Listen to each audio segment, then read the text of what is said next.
And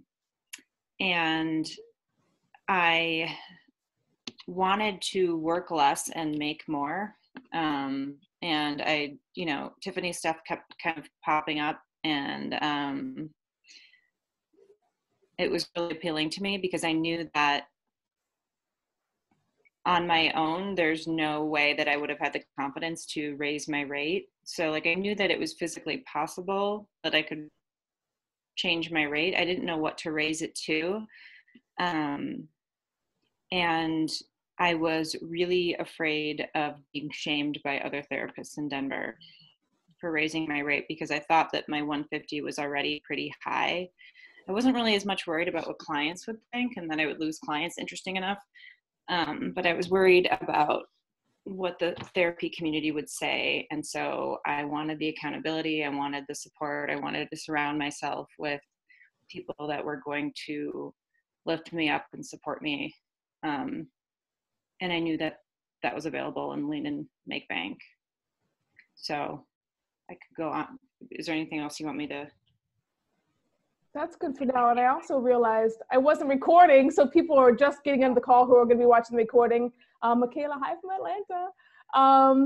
For folks who are just joining, because I just hit record, Lindsay was just sharing her experience about why she joined Lean and Make Bank. She was in the second cohort, and we're having each Lean and Make Bank graduate talk about a little bit about their practice and why they initially decided to join the program. So, Linda, go ahead. Hey, yeah. So, in Denver, I primarily work with LGBTQ people of color and come from a really social justice background.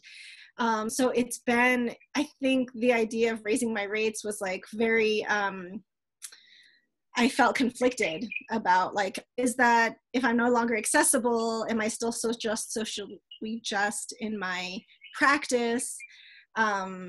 And it is still an evolution with that. And Lindsay, I definitely relate to what you're saying about fear of clinician judgment. And that one of the things I've felt really necessary is kind of surrounding myself with other clinicians that are also really valuing the work they do and really valuing, feeling legitimate about the rates they're charging. So, because there's this awkward thing, so my rate is now 175, and my therapist, I pay her 150, and it's this funny thing because I think she's a better therapist than me sometimes. But she's so good, and she's definitely helping me work through my money flow stuff too, because I have some stuff around that is really good to work through in LIM, and also in therapy. But LIM kind of brings to the surface the stuff that you may need to work on in therapy that you maybe, I think a lot of this stuff sits kind of under the surface. And so not until we're really actually talking about money and talking about our histories and faced with those things, we're actually engaging with it in a particular way. I think the point where I started, I've loved Tiffany's work. I was a fan of Tiffany, before she created LIM, I think. And especially how, Tiffany, you name social justice as one of the barriers or the myths to raising fees or what have you, or getting paid what we want or deserve. And I was very cynical though. So I was kind of well, I'll apply to this because you made an application process, and for some reason I like to be tested. So so I was okay, I'll just apply, whatever, I'm not invested. And then when you accepted me, then I was oh, I guess I'm going to try this because why not? And it's been really good. I would say it's taking me some time to actually implement some of the things that we had talked about in it, including paying, having my own therapist that I'm paying a hefty, a good rate for, who is wonderful, and how that makes a difference. So yeah, I would say I still have some anxiety about my rate, and I definitely still have those feelings of I could be tender about it, but I think after going through the program, there's so much more, I have so much more consciousness about it that I can kind of self-soothe around it or seek support when I need to.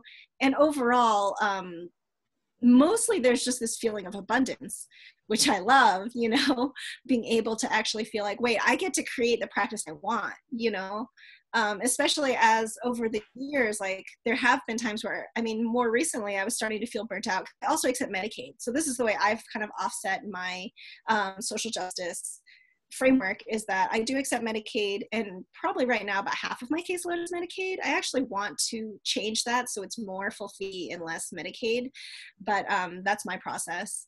And I think in that, I've got audited by Medicaid, which is really stressful and takes time, and you don't find out for months. And I've heard of people that were bankrupted because of audits with Medicaid. Wow. Yeah, so there's all of these fears that I think that have contributed to a degree of burnout, that actually charging the rate that works for me to make this work sustainable has been a big motivator for me to charge the rates I do, and try to be unapologetic about it. But I will say one thing that helps is that, like, the last time I raised my rates was 150 to 175. And one of my clients, I really didn't think that they were going to be able to do it. And I was just like, you know, it's okay. Like, don't worry about it. Like, I know you were just talking about your financial problems. And he was like, no, like, you're totally worth it. Like, absolutely, not a problem, you know? And I was just like, oh my gosh, like, this is amazing. Like, am I, you know, and there's that bit of like, am I deserving of this? And that's still an edge I ride, but like, but yeah, I'm loving it. It's a journey.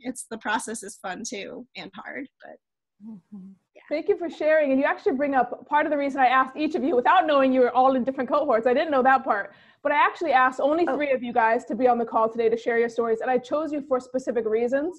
And one of the things, Linda, I appreciate you talking about your journey. So when I, you know, talking about the program and marketing it, you hear the success stories, but you don't often get to hear the journeys, which is why I like to have the students come on these calls, the graduates, because you get to hear, like, it's not like you just do the program and raise your fees to 200. Some people do. That's why I had Lindsay on the call, right? Like, I wanted to represent different experiences. So some people could be like, boom, 200, going for it. Other people are like, I'm also this way, like wrestling with my internal conflicts for a long time. Like, it takes me time and support and a lot of guidance to be able to get through the journey.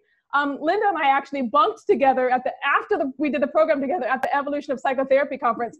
And I'd come home and we would come back to the hotel, and Lindsay would be like, Linda would be like, but how do you really, you know, jive these with your social justice values? And so we'd get into these long conversations about how to actually like reconcile our desire to have fees and be able to support our practice and our lives with wanting to serve particular populations who may or may not be able to afford it. So I wanted you to come, Linda, because I think you're not alone. I think a lot of therapists, especially the people I attract, the people I speak through with Hey Tiffany, are folks who really are here to do good, really want to make a change in the world. And a lot of us have these conflicts and guilt and anxiety about what it means. So I wanted you here to represent, like, it's not all just jump your fees and move on. There's different parts of this process. And so thank you for sharing your experience. And we'll get more into that as we go. Cool. Absolutely. And Melinda. Hello. Hi. So I, again, have a private practice in a city called Lake Oswego, just south of Portland, Oregon. And the way that I'd seen Tiffany, I'd seen you, you know, out there in the webinar world of, I guess it was Facebook initially. And I had been taking Allison's class or the course on abundance practice building, and finished that course a year ago, almost to date. And it was during that course that we spent a full week diving into money, which for me was like super intense because it was really hard. And what came forward was, wow, really clear, like neon sign in front of my face constantly. I've got myself some money issues. And you know, it's seated in some old stories I've told myself over the years about what I'm worth, what I can charge, what I can make in this world of social justice and helping as a helping professional person. And so it was, that kind of got me started on recognizing that money's an issue. So how do I keep moving towards abundance and building my practice, and at the same time, there is this giant roadblock called money. So finished the course with Allison, and made a lot of great strides in terms of filling my practice. And at that point, let's see, I started my practice at $95 a session. And then after taking Allison's class, I bumped it up to 110. And what I noticed is that every single client I worked with when I was charging 95 negotiated with me. Well, that's a lot. Do you do sliding scale? And I also know that I gave every single person that came into my office the apologetic face when I would say my rate. It's 95. And I know that that set the stage for the negotiation to be had, but there was something on an energetic level that I came into that fee feeling bad about it, feeling sorry, feeling, preloading that whole exchange with my own story about how that's a lot, maybe I'm not worth it, blah, blah, blah. So I got brave partway through Allison's course and raised it to 110. And lo and behold, not a single person negotiated. Nobody. That sounds great. No problem. Thanks so much. Do you take cards, checks, whatever? There was just none of that mishigas about, let's talk about how we can lower this. So that was a super aha moment. And it was about that time that Tiffany, you had started, I finished Abundance, and then you had your next course starting, and I missed it because I felt like, I've got this figured.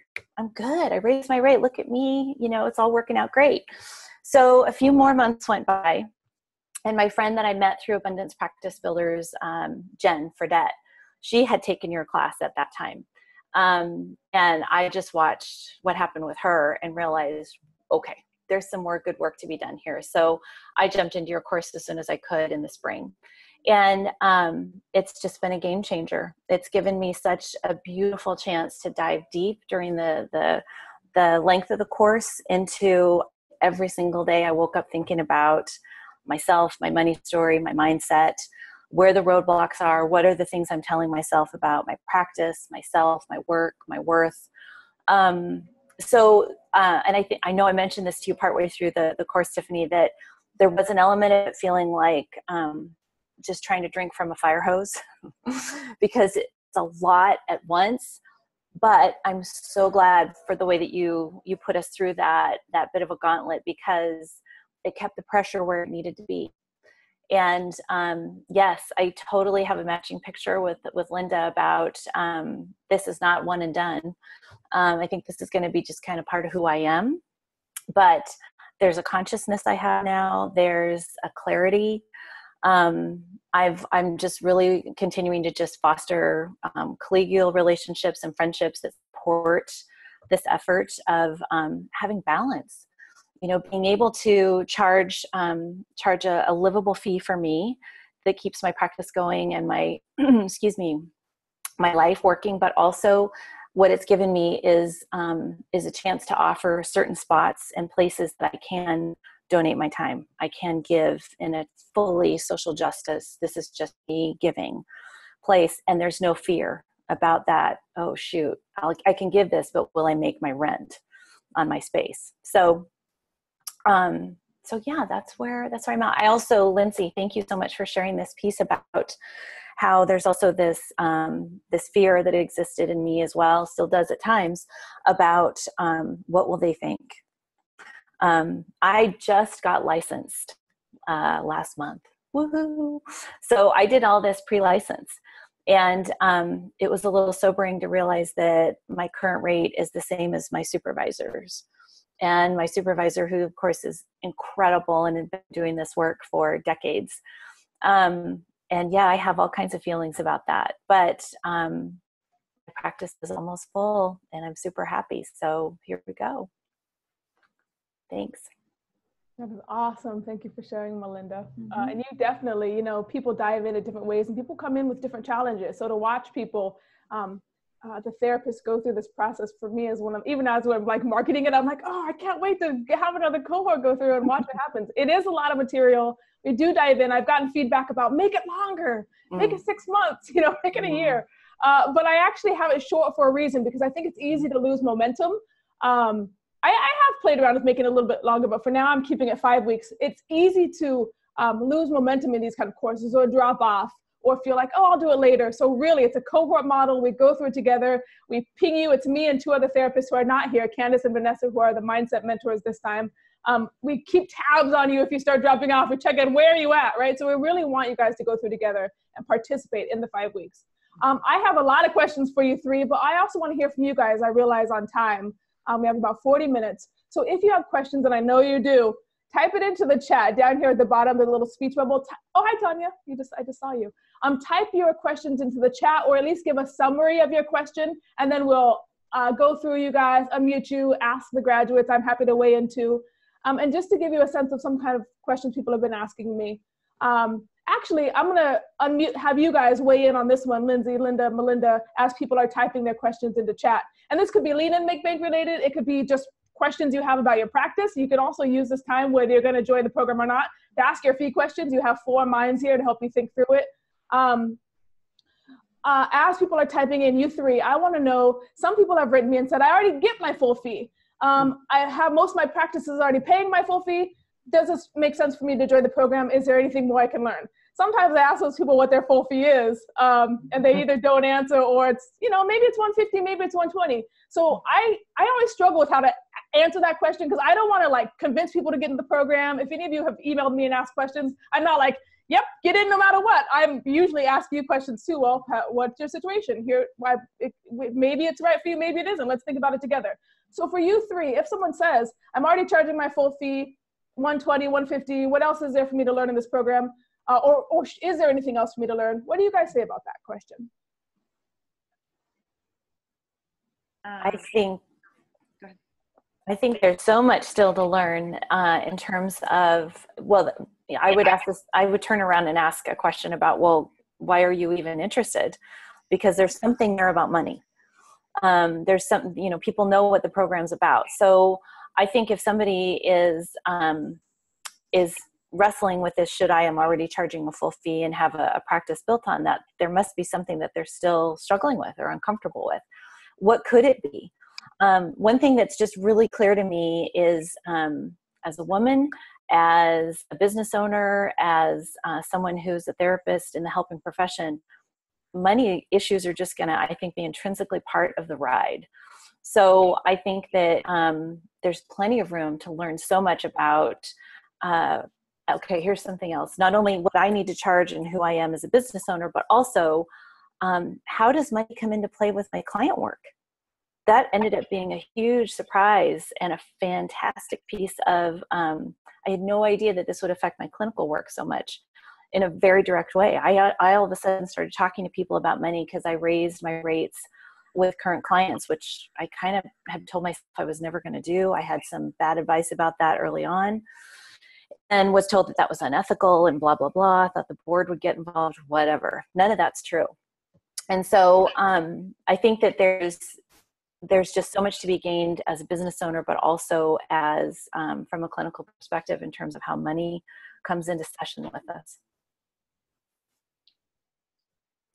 Yeah, I would agree. I would agree with what Melinda was saying, especially, it's actually, I feel like after this course, it becomes, you get more confident talking about money, and it actually becomes enjoyable to engage on those subjects with your clients, because they often don't have spaces to discuss that either.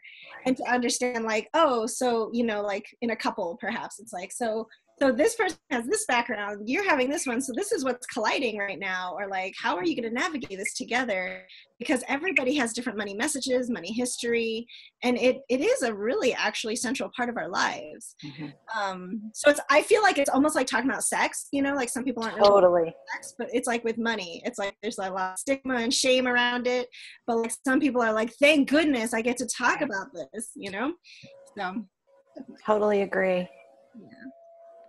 I have a lot.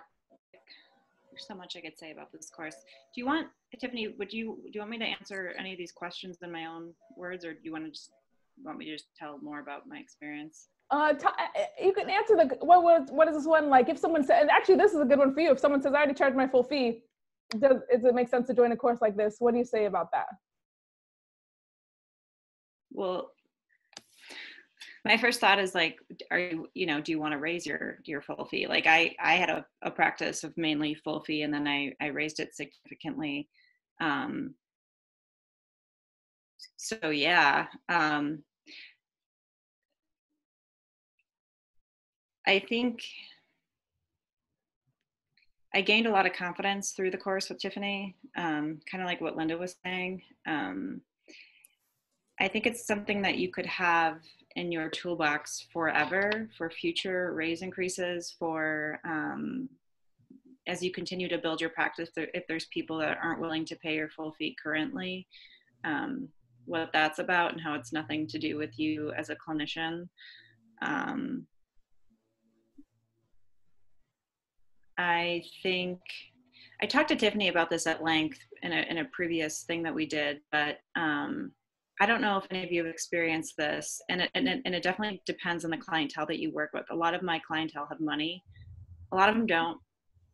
A lot of them have money coming from random places, which you never really know where money is coming from and how people pay for therapy. But I grew up thinking that men, more so than women, businessmen, doctors, attorneys, accountants, those are the people that made money. And a lot of those people are my clients. And I felt like by charging a lower rate, I wasn't really promoting the importance of mental health treatment. I feel like I learned a lot of that through taking a course like this, because Tiffany does a lot of like psychodynamic work too, with how we feel about money and how, like, who are the people that are supposed to make money. And I'm probably not making any sense. I feel like I'm kind of all over the place, but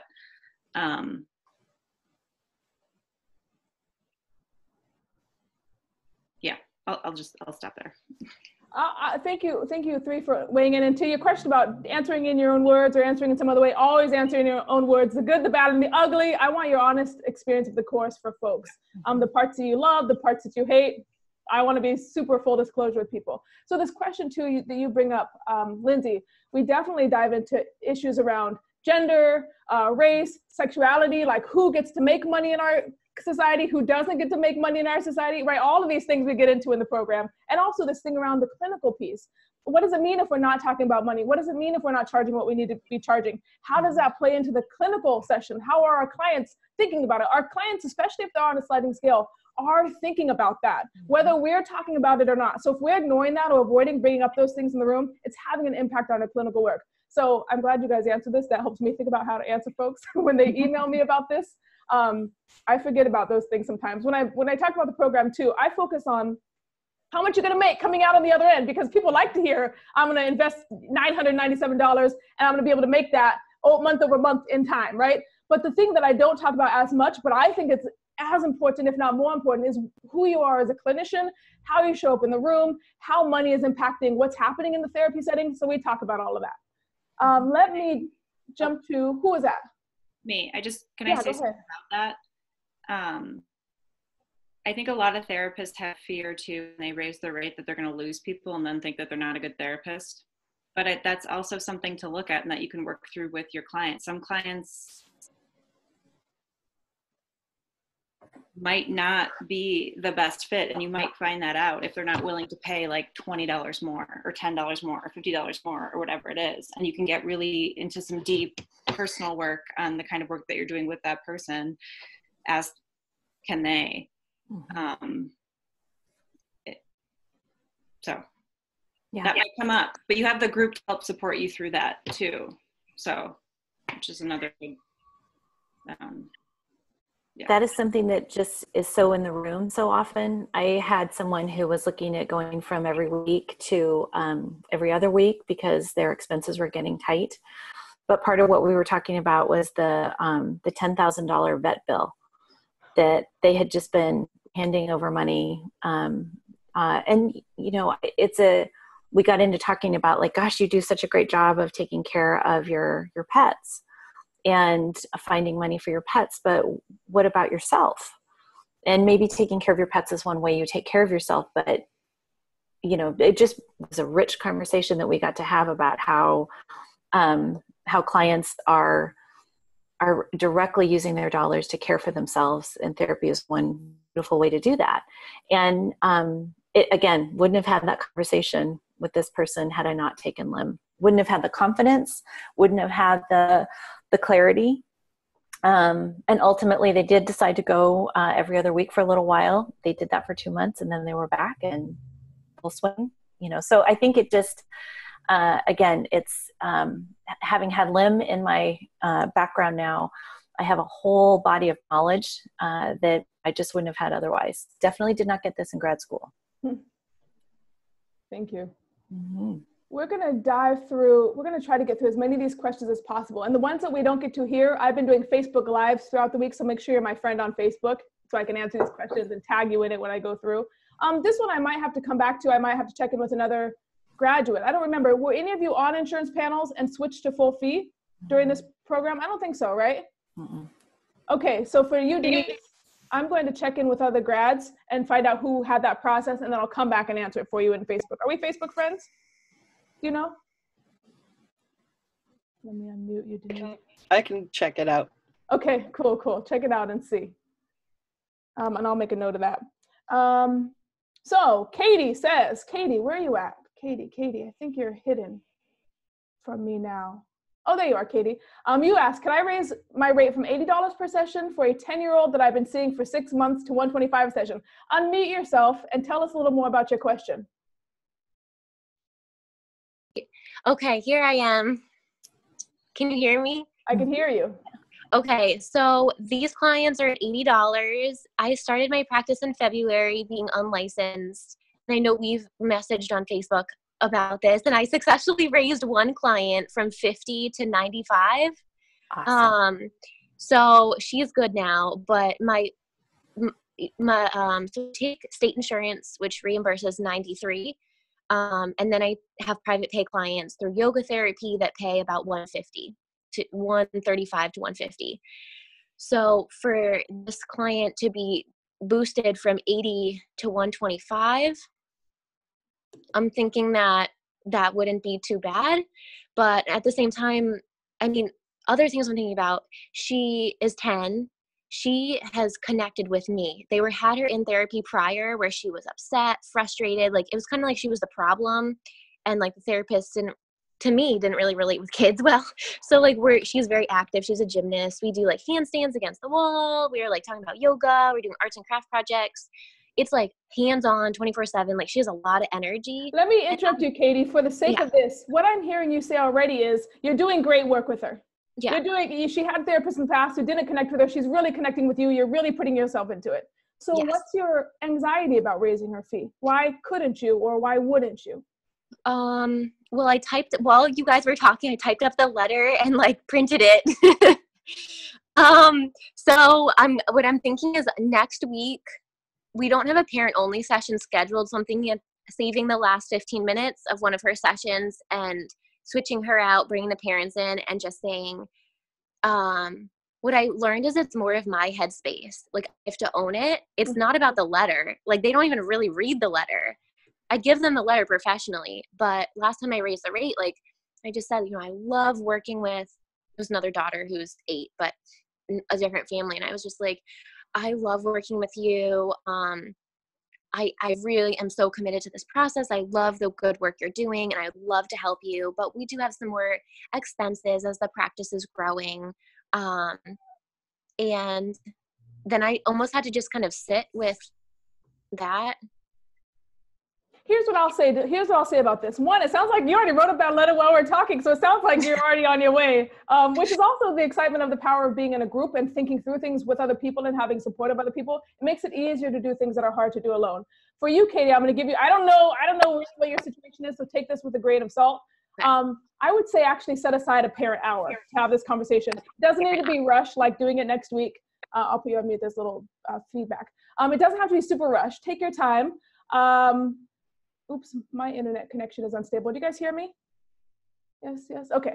I wouldn't take out of this kiddo's session to have this conversation with the parent. I'd give the kiddo the full session that you are required or expected to give her, that you've agreed to give her. Set aside a parent meeting within the next few weeks. Sit down and have this conversation with them. How does that sound? Say it again. That sounds great. Okay, and then report back to us how it goes. Okay. Yeah? Okay, very cool. Sounds awesome. Very Thank cool. you. Yeah, thank you. All right, I want to make sure to get into that one because in this situation, for the sake of time, dive into all the ins and outs of this situation. But often there's a lot of stuff the therapist is bringing, stuff up with the family that it makes sense to understand before we make decisions like this. So let us check in with, this is a great one. Fran, unmute yourself. You're asking about the marketing referral part down and wondering about putting the cart before the horse. I think that's super important. Another question that I struggle to answer when people write in and ask about it. Share what you're thinking. I'll unmute you. Let me see. Okay. I did. I just had to move. There you go. So this is the second career for me, and I've been in private practice for a couple of years, and I just finished a 4-year psychoanalytic program, so I have some clinic patients still because I'm still finishing some clinic hours, and I get paid bupkis for that. I get paid next to nothing for that. And out of fear, I went on one insurance panel, so I have some patients from that. I really want to get off of that.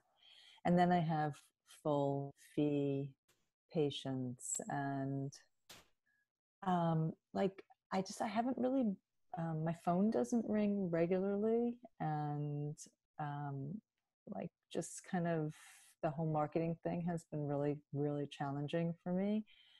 But I tend to do longer term work, so it hasn't been a chronic issue. So I'm pretty much full, but I'm always kind of nervous because my phone doesn't ring. And so I keep thinking to myself, is focusing on the money part kind of putting the cart before the horse? Do I kind of need to have a steady stream of referrals before I really deal with the money? I actually worked in the financial industry before being a therapist. Doesn't mean I don't have money issues. I have plenty of money issues.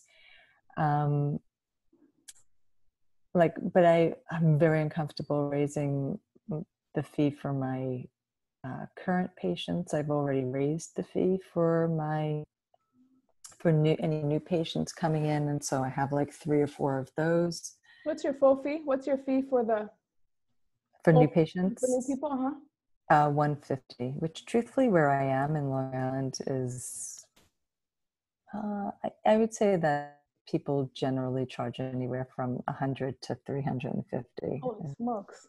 So the question here is, you work long-term with people, so it's not like you have a lot of turnover that you need to be constantly filling your practice, but you're nervous about not having continuous referrals come in.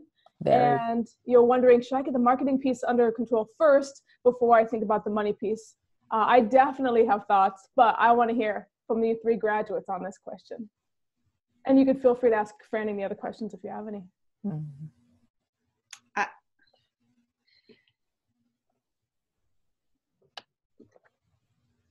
I was so glad I raised my rate when I did. The higher you charge, the less people you have to see to make enough money.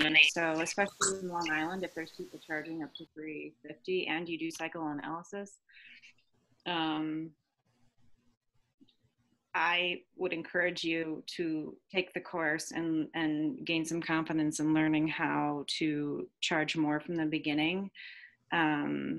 I think I went from 150 to 200, which was a big jump, but I'm so glad I did that versus going from what I originally thought I would do, which was 185 or 175. And I've done the math. So that was in November. So it's been 9 months, and it's been, you can do the math, about 80 sessions a month.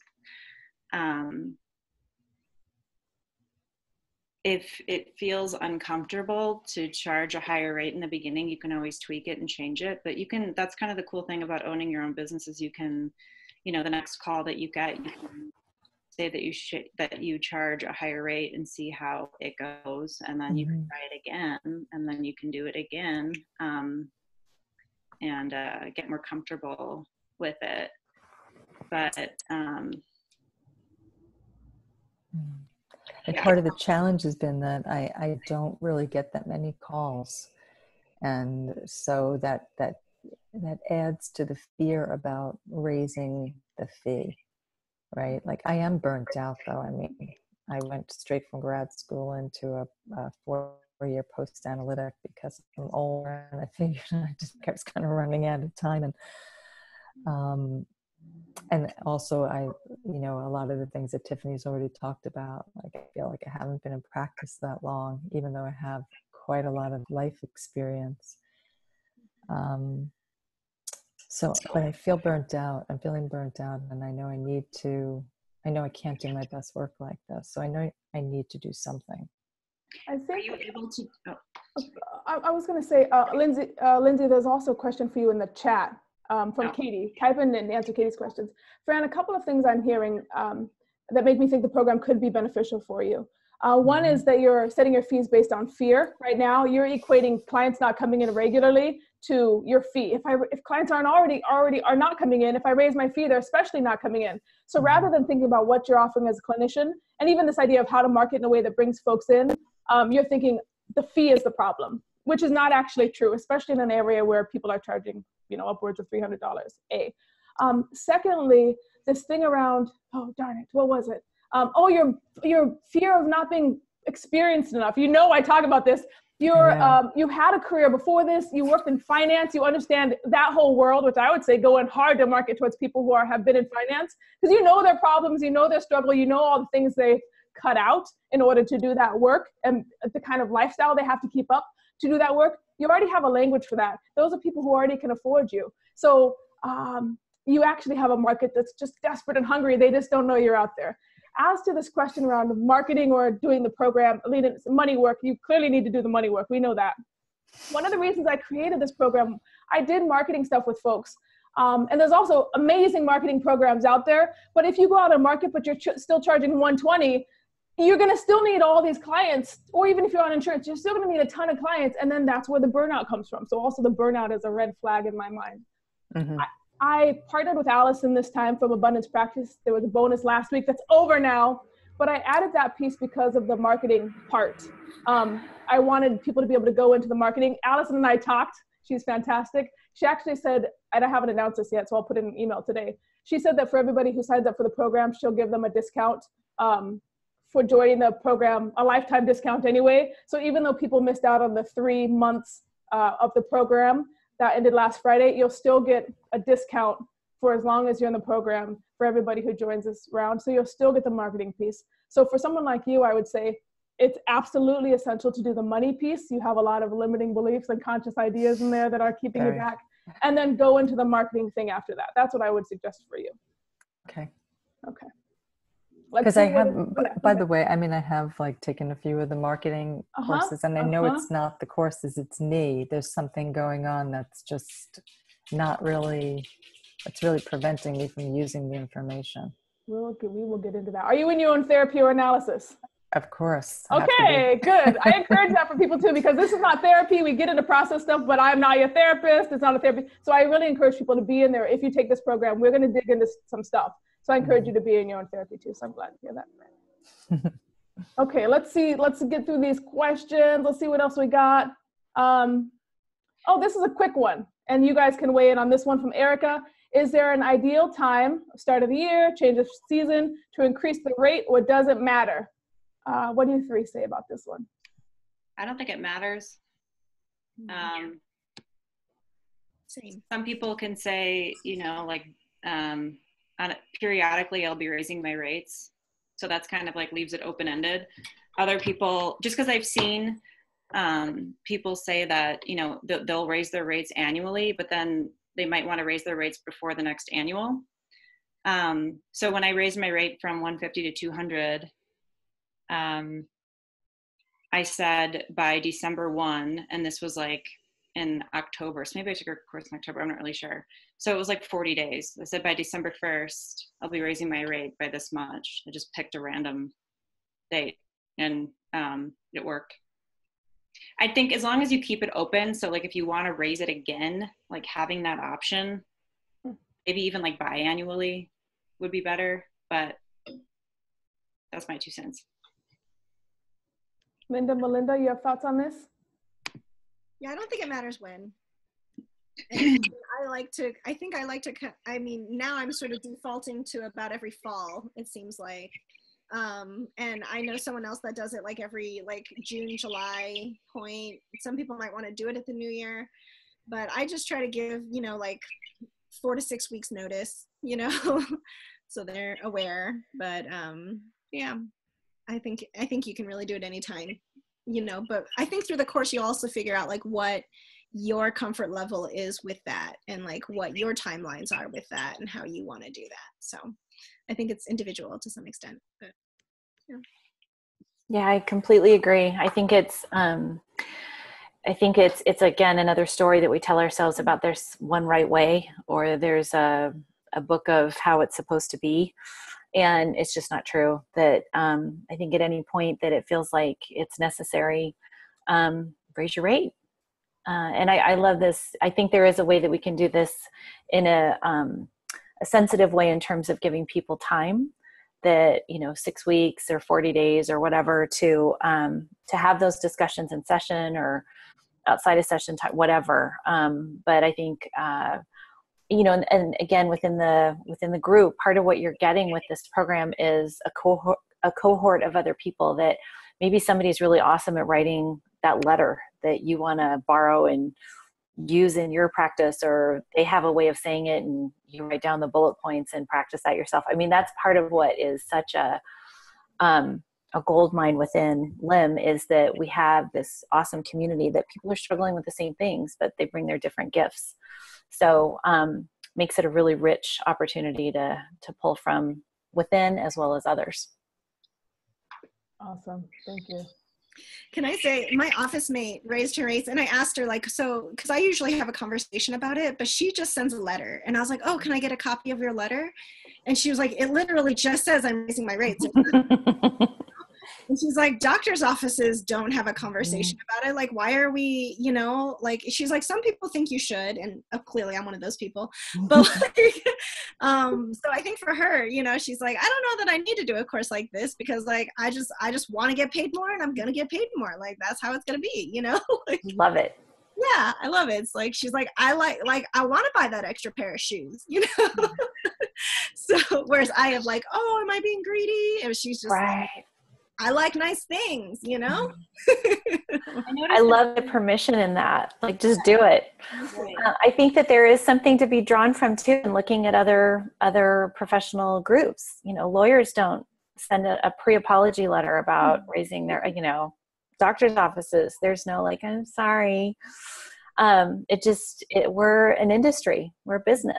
And I think we also don't need to have that defensive, like, well, here I can show you where my rent's been raised and the electricity, like, nobody's business. Why? It's just how we run our businesses. So I had a friend show me a letter, a therapist friend of mine who's trying to raise her rate, and she knew that I took Tiffany's course. And the first sentence was like, I'll be raising my rate by this much by this time. And then the second sentence was like, I understand the feelings come up about this. I'd be happy to talk about blah, blah, blah, blah, blah. And I agree with you, Linda, or your coworker, your colleague, like, why not just like make a statement? And that's hard for us as therapists, which is why we take a course, you know, but like, I feel like it's just opening another door to like have another big discussion about why you need to why you need to earn that rate. And you get a lot of that confidence from being in a group like LIM, where it's not always like this, I'm sorry, like, can you do this? Let's bargain, you know, like it's, I don't know. I felt like the course was really helpful for that. There's someone who wrote in and asked this question, and it touches on what a couple of you three have said, which is, she said, you know, can you create a letter or do you have any script that we can use to explain to our clients why we're raising our fee? That's something that comes up in the program a lot, is that therapists we want our clients to understand and almost give us permission to raise our fee. I'm not going to create that script, and I haven't created that script because it's actually our job to work through our conflicts around raising fee. It's not the client's job to understand why we're raising it or to give us permission to do it. I have different kinds of people in the program. I'm, as you all know, psychoanalytic, depth-oriented, but I also have people who are more behavioral. They like that idea of just giving a letter to the client. saying, here's the fee like a lawyer would do, like a doctor would do. I like to actually, and we do this in the program, I told the ladies not to give away some of the challenges, but I encourage, at least during the course of the program, to have in-person conversations with at least one client, because talking about money, raising your fee, brings up all kinds of stuff for people. And if we send a letter or an email, we don't get the chance to see them contending with what feelings it brings up. And in fact, most individuals in the world, we don't have an opportunity to be angry at someone, to be frustrated with someone, to say, how dare you do this to me? Or to say, you don't really value me, I can tell because you're raising the fee. So actually raising fees in person with somebody is a gift of saying, I'm gonna do this face to face, and I'm gonna be open to whatever feelings come up from that. And in fact, I'm gonna be here with you present to talk through it, to understand what it brings up, to understand how you struggle with these things. That actually increases your value as a therapist, because most therapists shy away from anger. We don't want to hear it. Most therapists don't want your sadness. We don't want your guilting us. I actually say go into that head on, be open to what it brings up, and use that as information to understand the client's patterns, to understand the client's internal world, and to understand how they're contending with these things in their own life. One thing I know I'm talking fast because I'm realizing time is wasting. Two more things. We talk about time. I mentioned, someone said earlier in the chat something around, oh, well, sometimes those sessions run over. We actually address sessions running over. If you have a hard time containing your sessions, that has to do with money, time, their representations of reality. We talk about, if you struggle with that, we need to look closely at that. So we do that in the program. A lot of you folks have had questions about insurance. And then also Lindsay, Linda, Melinda, can you jump into the chat and see if there's questions we've missed? And type in answers to those if if they're not too long. If they are too long, we can address it later. But if they're something you can answer quickly, jump in on those. The insurance question, I want to make sure to get this because I hear a couple of you asking about it. And I know people have emailed asking about it. If you're currently on insurance panels, you can't raise your rates because the insurance panels, the insurance companies, they decide what that is. You can do negotiations with them, but that's still going to be within a really limited range. And they're never going to go, they're never going to most of them are not going to reimburse you $150 or $200. I've heard that happens sometimes, but mostly not. So if you're wanting to get off insurance panels and go full fee, you're likely during the program not going to raise your fee during the program, but you are going to learn some things around setting boundaries, really getting clear about what you want for yourself, understanding what your fee needs to be, understanding what it actually takes to charge full fee from insurance panels. I have a video about this, but I'll talk about it briefly. One of the things that insurance panels do is basically they do your marketing for you. You don't have to learn how to market. You just get on an insurance panel and they reimburse you. So basically the difference between what an insurance reimburses you and what your full fee would be is the marketing rate you're paying them to get your clients for you. If you want to get full fee cash pay clients, you do have to understand the marketing piece. It's a whole different ball game. It's a different world. Not to say it's impossible to learn, but you really got to invest money in learning some skills to help you bring in those full fee cash pay clients. It's hard work. You can absolutely do it, but it takes discipline and consistent work. What you can do during the program is work on your mindset, work on your fears, and create a roadmap to get off insurance panels. How I think about that is to say, all right, in 6 months, let's say, I want to be off insurance panels. I want to be off insurance panels by March 1st. What would I need in order to get off insurance panels by then? Maybe that's 15 clients at 150. If I have that, I can safely and comfortably get off insurance panels. So I'm going to aim for that by March 15th. You then have a discussion with your current clients on insurance. You'll be shocked to hear, actually I'm thinking about people who've been in the program, how many of them are actually willing to go off insurance and pay you full fee, especially if they're on a PPO, because they can get reimbursed 60 or 80% of that fee. A lot of therapists have anxiety that if they don't take insurance, their clients are going to leave them. That's not always the case, and in fact, a lot of clients stay. So during the program, you might have that conversation with your clients. Hey, I want to let you know in 6 months, I'll be getting off insurance panels, or in 3 months, I'll be leaving insurance panels. My full fee is going to be $150. Open it up for discussion. Let them know, see if they're interested in staying, if they're leaving, what kind of fears it brings up. So you actually can get in the program and make your roadmap and work towards getting off insurance panels during the course of Lead and Make Bank. You can let your clients know.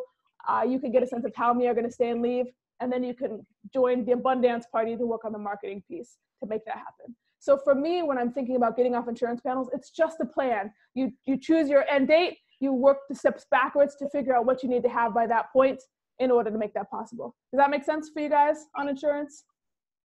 Okay. Let me jump in here. Awesome, Kelly. We have just a couple of more minutes. Linda, Melinda, Lindsay, did you see any questions in there that you feel like, oh, we got to tackle that? I think just like an overall theme, I don't know if it might be helpful, but raising your rates, I think sometimes your clients think that, some of your clients just assume that your time is more valuable. Like I noticed when I had the conversation in session with clients that I was raising my rates, they got fearful that I was going to be too busy. Or that I wouldn't be available. So it was almost like they were more, it's like you appear more like you're an expert if you're raising your rates. And I think that we forget about that.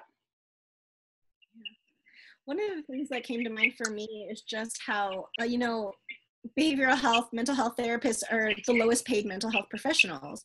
And one thing I really like that Tiffany is doing with all this is that there's like this movement to not be the lowest paid mental health, like medical professionals, you know, that that it's cool to see all these people that are like, yeah, this is my rate and I'm raising it. This is, you know, and it's like, yeah, we don't have to take this poverty mentality with like, well, you know, I didn't get into it for the money, like that kind of a thing, you know. I think that's inspiring to me. But also just to say, like, I think, you know, we're talking about a lot of like higher numbers here, but I think for some people it's like, yeah, I'm raising it from like 35 to 50. Like I remember there are some people in my cohort who are like that. And it's like, that's awesome. And that makes a huge difference in your life, you know? And so like whatever it is so that you can do more of what you want to do in life, because there's so many ways to give back. And that when you have that time freed up, then it doesn't have to just be like hour for service. It's like, this is what I make, like Tiffany does in her life, you know? This is what I make, and then this is what I do because this is what I want to build in the world or what I want to like contribute to the world. Like I have time to write, I have time to do these other things now. I can create a program that I couldn't have done before because I was just like always just trying to like make enough money and see enough clients to like basics. So I think it's liberatory. And for those of you that want lower caseloads, like I had a panic attack 2 years ago that was put me out of work for 2 months because I was overworked. So one of the reasons I raised my rates, and I'm glad you said that, Linda, about it doesn't have to be 200 like I charge. I mean, that's high, but I didn't want to see more than 3 people in a day. And for me to be able to do that, I wanted to change my rates, and I was able to explain to my clients, like, I want to be fully present for each person, so I keep my caseload low. So I'm fully available for you. And that kind of like is part of the reason I explained like why I raised my rates, which was helpful, but I learned that through the course as well. I want to jump in. We're just at the end of time. A huge thank you, Lindsay, Linda, Melinda, for sharing your experiences. I may follow up with you 3 with questions that people may be asked and then try to get that in a Facebook Live, get your answers to that. And I'm so glad you 3 brought this up at the end. Absolutely. My fees right in San Francisco are $280. I jumped to $180 as soon as I was licensed. That was particularly high. I was afraid to do it, but I did it because I was afraid. I want to learn, like, I want to understand what's on the other side of that fear. I particularly talk to women and people of color because we're people who often martyr ourselves, undervalue ourselves, also people in the LGBTQ community. I'm thinking, well, I won't bring in my family, but I'm thinking about people who I'm very close to who also don't understand their value as people in the world. We often see particular people, what it looks like to be the 1%, what it looks like to be a rich, white, straight man who can make all the money. And we say, well, it makes sense for him to make that money, but I'm going to charge $80, right? Like, I want to change that. If you're able to charge higher fees, you can see a much smaller caseload, which actually gives you an opportunity to give back in huge ways to make massive change with the communities that you're excited and passionate about serving. You can't do that if you're overwhelmed, burnt out, seeing a million people, feeling guilty about the things you're charging, not having time for yourself, not having time for your family. So really, as much as I talk about earning more money, what you'll find out in the course of the program is that it's really about causing massive change in particular communities that I'm passionate about serving, which is you guys. So if you have other questions, I know we didn't get to everything. I saved the chat, so I'm going to jump in there, try to answer them on Facebook Live. Maybe I'll email you one-to-one if there's things I didn't get to. I want to thank you all for coming. If you have other questions, absolutely email me, Tiffany@heytiffany.com, and I'm happy to answer them. I'll be frantically on the computer the next 3 days. The course closes on Friday at midnight, so if you want to get in before that. And thank you all for being there. Fantastic. Have a wonderful Wednesday, you guys. Bye.